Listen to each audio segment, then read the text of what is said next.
Selamat datang dan selamat menikmati. Saat Jin Hyuk menghajarnya, Michael berpikir, sangat tidak mungkin kalau api miliknya tidak melukai Jin Hyuk sama sekali. Michael menangkap busur Jin Hyuk dan berkata, Jin Hyuk menyerang di saat dirinya lengah.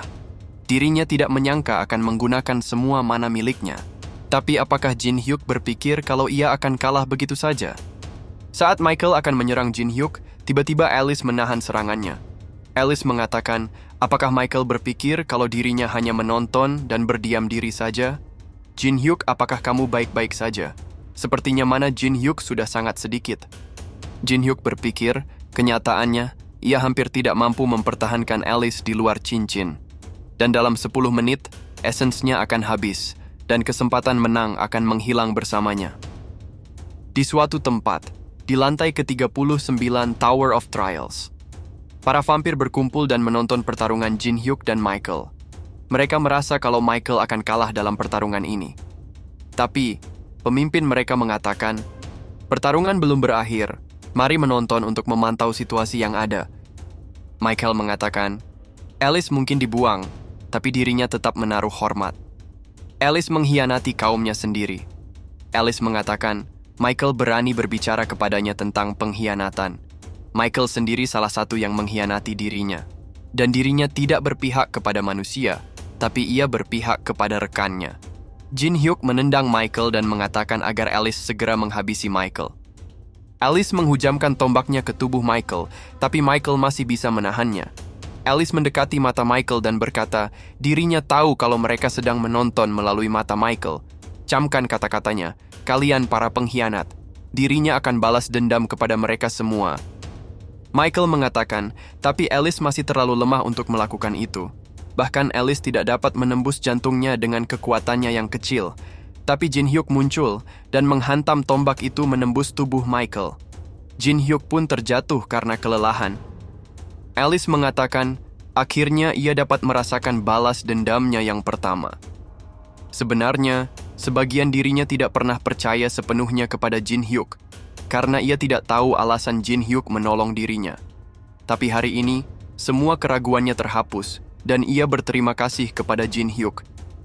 Para vampir pun terlihat marah karena Michael, salah satu penjaga mereka, dibunuh oleh seorang manusia. Tidak hanya itu saja, Blood Wayport juga dihancurkan. Akan membuat rencana mereka melawan Empire gagal berantakan. Tapi pemimpin vampir mengatakan, jangan berbicara sembarangan. Meskipun Blood Wayport dihancurkan, kita tetap mendapatkan sesuatu. Kemunculan Alice adalah yang terpenting dari segalanya. Kita akan terus mengawasi Jin Hyuk mulai dari sekarang. Jin Hyuk pun terbangun dan menyadari semua teman-temannya ada di sana. Teresa mengatakan, kita mencari Jin Hyuk karena Jin Hyuk tidak datang setelah mereka lama menunggu. Jin Hyuk ditemukan pingsan, jadi mereka membawa Jin Hyuk kemari. Selain vampir yang sudah meninggal, ia tidak menemukan siapapun di sana. Saat Jin Hyuk memeriksa cincinnya, ia merasa lega karena Alice ada di sana. Jin Hyuk mengatakan, kerja bagus semuanya. Dirinya merasa lapar, mari kita makan. Saat Demonic One dan Guild China sedang bertarung, Cheon memerintahkan semua untuk berhenti. Cheon mengatakan, mengapa kalian menyerang kita? Apakah karena perintah Jin Hyuk? Lancelot mengatakan, jangan bercanda. Setelah kita selesai dari sini, ia akan mengejar Jin Hyuk. Apa yang dimaksud dengan perintah dari Jin Hyuk? Bukankah kamu teman dari Jin Hyuk? Mendengar itu putus sudah urat kesabaran Cheon. Mereka semua pun berhenti bertarung dan mundur. Ophelia mengatakan, Demonic One sangat tidak berguna. Ia bertanya-tanya apa yang mereka lakukan, sepertinya mereka menyerang pihak yang lain. Dirinya bersyukur masih bisa hidup, tapi tanda apa yang diberikan Jin Hyuk kepadanya? Tanda itu langsung terbakar bila dirinya memikirkan Jin Hyuk walau sekilas saja. Tiba-tiba Melina muncul di belakang Ophelia dan berkata, apakah tanda itu terbakar seperti terkena api? Ophelia mengatakan, kamu adalah manusia yang sebelumnya. Mengapa kamu ada di sini? Melina mengatakan, sepertinya Ophelia juga sudah menjadi budak Jin Hyuk. Saat Ophelia akan menyerang Melina, muncul notifikasi peringatan, sesama budak dilarang saling bertarung. Brand of Obedience aktif menyala. Setelah mendapatkan Phoenix Feather, Jin Hyuk berkata, menyelesaikan lantai ke-7 akan mudah sekarang. Tapi, mari kita makan terlebih dahulu. Karakal mengatakan, sukunya bisa selamat, terima kasih kepada Jin Hyuk. Dirinya tidak tahu bagaimana cara membalas budi kepada Jin Hyuk. Jin Hyuk mengatakan, tidak perlu berterima kasih kepadanya. Dirinya tidak melakukan ini secara gratis. Sebagai pembayaran untuk menyelamatkan suku Frostblade, berikan dirinya 500 kristal mana setiap bulan. Dan sebaiknya tempatkan kristal itu di depan pintu masuk agar ia mudah untuk mengambilnya. Baru saja terbebas dari perbudakan vampir, Karakal terjebak lagi dalam perbudakan Jin Hyuk. Yusong mengatakan, Jin Hyuk memang setan sesungguhnya. Betapa bodoh dirinya memandang Jin Hyuk sebagai orang yang baik. Jin Hyuk mengatakan, Yusong mengatakan itu, tapi memakan masakannya dengan lahap. Yusong seharusnya mengatakannya lebih cepat, karena ada banyak cara untuk meredakan amarahnya. Kebetulan saja kita tidak punya cukup makanan, jadi mari kita bertaruh. Yang menyelam ke dalam lautan dan mendapatkan ikan terbesar, dialah pemenangnya. Yang menang akan menayangkan video dari yang kalah mengakui kekalahannya di channel masing-masing selama 1 minggu. Setelah mendengar itu, Yusong langsung bergerak cepat dan menyelam ke dalam lautan. Tujuan Yusong hanya satu, ia harus menang agar dunia melihat kemenangannya mengalahkan Jin Hyuk. Lalu Yeonhwa memberikan sesuatu kepada Jin Hyuk. Ternyata itu benda yang akan Michael gunakan kepada Alice. Ia harus mencari tahu benda apa ini. Saat Jin Hyuk mencari Eun Sok sudah menghilang dan mereka tidak tahu Eun Sok kemana. Ketua Guild Dangun melihat notifikasi, lantai ke-7 sudah diselesaikan. Ketua Guildnya mengamuk dan berkata, setelah kita berinvestasi untuk ini, Eun Sok menyerahkan segalanya kepada Jin Hyuk dan kembali dengan tangan kosong. Eun Sok meyakinkan kalau penyelesaian lantai ke-7 akan menjadi hadiah untuk dirinya.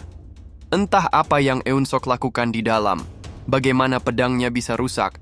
Apakah Eun Sok tahu betapa mahal pedang itu?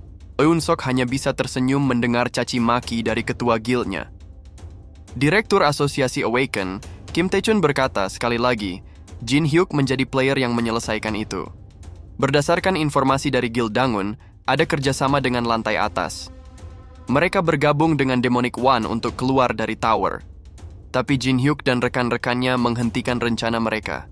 Apakah kita perlu mendekati Jin Hyuk sekarang? Ketua Han mengatakan, tidak perlu. Mari kita perhatikan untuk beberapa lama lagi.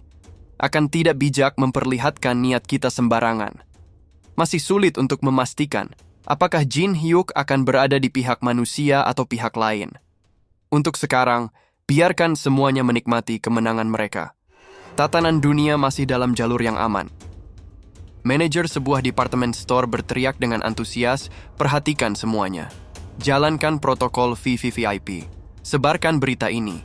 Lakukan seperti yang sudah mereka latih dengan matang. Jangan lewatkan hal sekecil apapun. Ternyata mereka semua menyambut kedatangan Alice di department store mereka sebagai tamu terhormat. Alice mengatakan pelayanan mereka tidak buruk. Ia akan membayar di muka. Mulai dari sekarang, semua yang ia lihat atau tatap akan menjadi miliknya. Tidak boleh ada pertanyaan. Dan mari kita mulai sekarang. Manajer itu sampai pingsan karena terlalu senang. Jin Hyuk berpikir, sepertinya keadaan Alice sudah membaik. Michael mencoba mengurung Alice dengan benda ini. Mengapa Michael ingin mengurung Alice lagi daripada membunuhnya? Apakah ada sesuatu yang dirinya tidak tahu? Ia akan menyimpannya untuk saat ini. Tiba-tiba Jin Hyuk mendapatkan undangan dari Rick Hennessy. Dengan undangan itu, Jin Hyuk dapat menghadiri pesta topeng di lantai pertama Tower of Trial. Pesta Topeng, salah satu event quest yang terbuka saat player mencapai lantai 25. Saat Tower of Trials masih sebuah game, ia diundang dan hadir di sana. Saat itu game ini tidak populer, jadi hanya ia yang hadir sendirian. Dirinya menikmati dengan berdansa dan membakar semuanya dalam api. Tapi kali ini akan berbeda. Akan ada banyak ranker yang diundang dalam event ini. Jin Hyuk mengajak Alice ke Nameless City, lantai pertama Tower of Trial. Jin Hyuk memasuki sebuah toko pakaian, dan saat di dalam, ia menjumpai Yusong ada di sana. Yusong sangat marah melihat Jin Hyuk. Saat mereka bertaruh, Jin Hyuk pergi meninggalkan dirinya. Jin Hyuk mengatakan, berhenti mengeluarkan mana sebanyak itu. Yusong akan membuat pingsan semua goblin di toko ini. Tapi ada satu goblin yang tidak pingsan karena hal itu. Setelah berdebat beberapa saat, Jin Hyuk mengatakan, sebenarnya ia mempunyai sebuah pedang untuk Yuseong. Dirinya lah yang memberitahu Yuseong cara mendapatkan elemental sword. Yuseong mengatakan Jin Hyuk ada benarnya. Bila pedang itu tidak patah di lantai ke-10, pedang itu pasti masih ada bersamanya. Jin Hyuk mengatakan Yuseong sedang mencari pedang baru, jadi ia akan memberikan satu yang lumayan bagus. Hilangkan amarahmu, dan kita akan bertemu di pesta topeng. Setelah Yuseong pergi, Jin Hyuk berkata, dirinya meminta maaf atas kekacauan barusan. Goblin itu mengatakan, apakah kalian berdua mencari pakaian formal untuk digunakan di pesta topeng? Secara pribadi, ia menyarankan warna hitam dari kaki sampai kepala. Jin Hyuk mengatakan, tapi ada sesuatu yang menarik perhatiannya. Dupa snowflake canola, ia menyadari aromanya saat masuk ke dalam toko. Bagaimana toko pakaian di lantai pertama mempunyai bunga yang hanya dapat ditemukan di pegunungan lantai ke-16. Dirinya juga menemukan sesuatu yang aneh dari kejadian barusan. Saat semua goblin pingsan terkena pancaran mana yang Yuseong keluarkan, hanya kamu yang terlihat baik-baik saja. Alis kamu berkedut saat melihat Alice di sini, dan sepertinya kamu tahu siapa Alice sebenarnya dengan sekali lihat.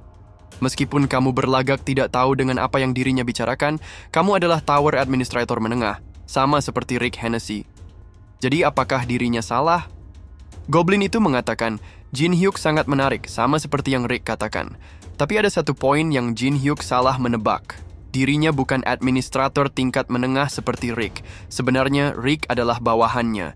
Dirinya bernama Hastings. Jin Hyuk berpikir, manajer tingkat atas Tower of Trial. Jadi Hastings adalah satu dari 7 admin yang membuat peraturan di Tower of Trial. Dirinya tidak pernah bertemu dengan mereka semua sebelumnya. Ia tak menyangka akan bertemu salah satunya di sini. Hastings mengatakan, Rick memberikan bocoran kepada dirinya. Ada seseorang yang sudah menyadari eksistensi dari manajemen, dan ia tak menyangka akan bertemu orang itu di sini. Sudah sepatutnya ia memberikan hadiah kepada Jin Hyuk karena sudah menemukan manajer tersembunyi. Ia akan membuatkan pakaian yang memukau untuk Jin Hyuk. Jin Hyuk mengatakan, hadiah yang sangat pelit dari seorang manajer tingkat atas. Dirinya meminta tiket undangan satu lagi untuk Alice. Alice mengatakan, Jin Hyuk meresikokan nyawanya hanya untuk mendapatkan undangan. Jin Hyuk mengatakan, tidak ada salahnya meminta saat manajer ada di hadapannya. Bukankah Alice menyukai pesta? Alice mengatakan bukan itu masalahnya. Tidakkah Jin Hyuk tahu seberapa berbahayanya Hastings itu? Orang yang membuat peraturan Tower, semua orang itu berbahaya. Bahkan dirinya tidak pernah bertemu satupun manajer sepanjang hidupnya. Jin Hyuk mengatakan, jangan khawatir Alice. Dirinya tahu seberapa berbahaya semua orang itu. Tapi dirinya juga tahu kalau resikonya tinggi, hadiahnya juga akan semakin besar. Di saat hari pesta topeng dimulai, terlihat ketua Guild Samurai, Hoshikawa Yoshio, ada di sana bersama dengan Tsutomu. Yoshio mengatakan, lihat kerumunan itu. Daripada memperkuat diri mereka sendiri, mereka malah bergantung dengan orang yang lebih kuat. Seperti parasit yang mencoba memperpanjang hidup mereka. Melihat sampah-sampah yang menyedihkan itu berkumpul di sini, membuat dirinya ingin melenyapkan mereka semua. Tsutomu mengatakan, apakah Yoshio kecewa karena harta di guild kita telah dirampok? Meskipun kita melenyapkan semua sampah, tidak akan membuat hartanya kembali lagi. Tapi ada satu berita yang ingin ia sampaikan. Kita telah kontak oleh Guild China. Mereka juga diundang ke tempat ini. Mereka menyarankan kita untuk beraliansi karena kita tidak tahu apa yang akan terjadi. Tiba-tiba Tsutomu bersenggolan dengan Alice, dan itu membuatnya sangat marah. Tapi Alice segera menekan tubuh Tsutomu sampai terjerembab ke tanah. Alice mengatakan, apakah sekarang dirinya masih menghalangi jalan? Jangan lupa untuk subscribe, komen, like, dan share-nya ya teman-teman, supaya tidak ketinggalan konten menarik Mimin selanjutnya. Thank you.